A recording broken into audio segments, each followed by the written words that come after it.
In 1993, Dodge was selling barely 90,000 trucks a year, while Ford and Chevy moved hundreds of thousands. The Ram pickup was dying a slow death with just 7% market share. But within 24 months, this desperate truck maker with nothing to lose made one radical design decision, one that would change the industry forever. The 1994 Dodge Ram would more than quadruple their truck sales to 410,000 units annually, birthing a car that would become an icon in the 90s. So, what was this design decision that many thought was too risky to try? And how did it manage to save Dodge from bankruptcy? Because in 1988, Dodge was in big trouble. Their trucks were old and not selling. The first generation Ram was based on a 1970s design. It looked and felt outdated. And while Ford and Chevy trucks were flying off lots, Dodge was falling behind. Sales dropped year after year. Dodge had less than 5% of the truck market. And a big reason for that is because the Ram itself. It was old, it looked boxy, and the inside felt small. Dodge needed help, and fast. To make matters worse, Chrysler, Dodge's parent company, was still recovering from almost going bankrupt. Another failure could ruin them. So, the truck team had one crucial mission: fix the Ram or shut it down. This birthed one of the most important projects in the company's history, Project T300. Internally, people called it Project Phoenix, like the bird rising from the ashes.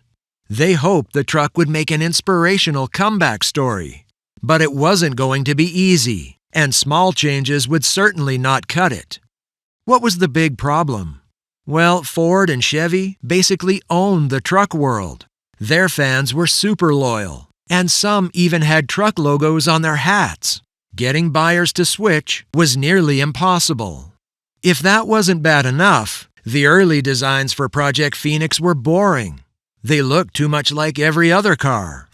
Bob Lutz, a top Chrysler leader, wanted bold ideas instead. Something new, something wild. And that's where one designer stepped in who would change the company's fortunes forever. Philip E. Payne was an interior designer for Chrysler, and his resume was already amazing.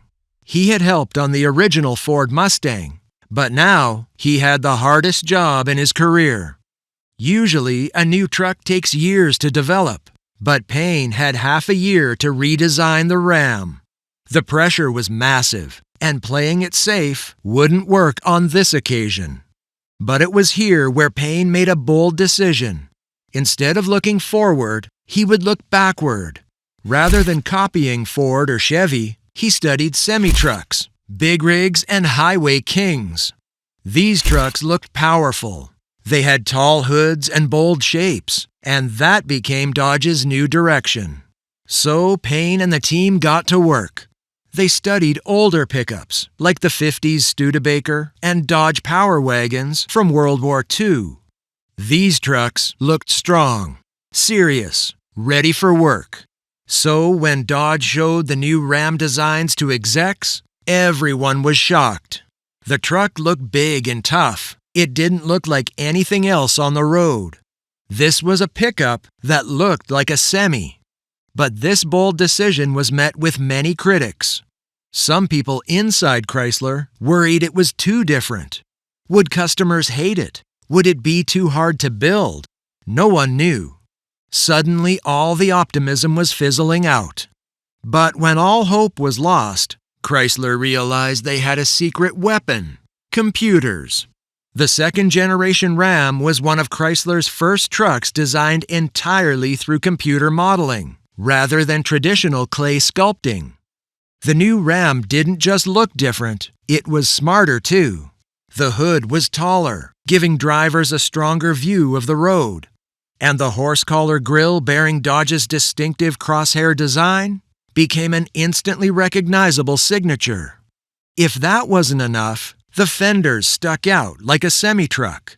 This was a truck that broke all the rules when you looked at it. But it was the interior where this Ram changed the industry. You see, on the inside, the truck had almost 25% more space than before. Bench seats could recline, doors were larger, the dashboard even had modern controls. Not only that, but storage was everywhere. Cubbies, bins, and a center console. You could even fit a third person up front. The inside was ready for family, work, or both. But what made it all work? Well, the Ram didn't just promise power, it looked powerful, and that made people feel good when they saw it parked in their driveway. At a time when Ford and Chevy thought their trucks should become more like cars, Dodge thought the opposite. Trucks should look like they could move mountains. And when it was finally time for the new Ram to launch in '94, it wasn't just a hit, it was a game changer. Ford were shaking in their boots, so they responded by redesigning their F-150 in '97. Soon after, GM and Toyota followed as well. What started as a last-chance idea ended up changing truck design forever. The '94 Dodge Ram showed that truck buyers were open to bold new looks. As long as the truck still worked hard, they wanted something that looked strong, felt modern, and made them proud. And that's exactly what Dodge gave them.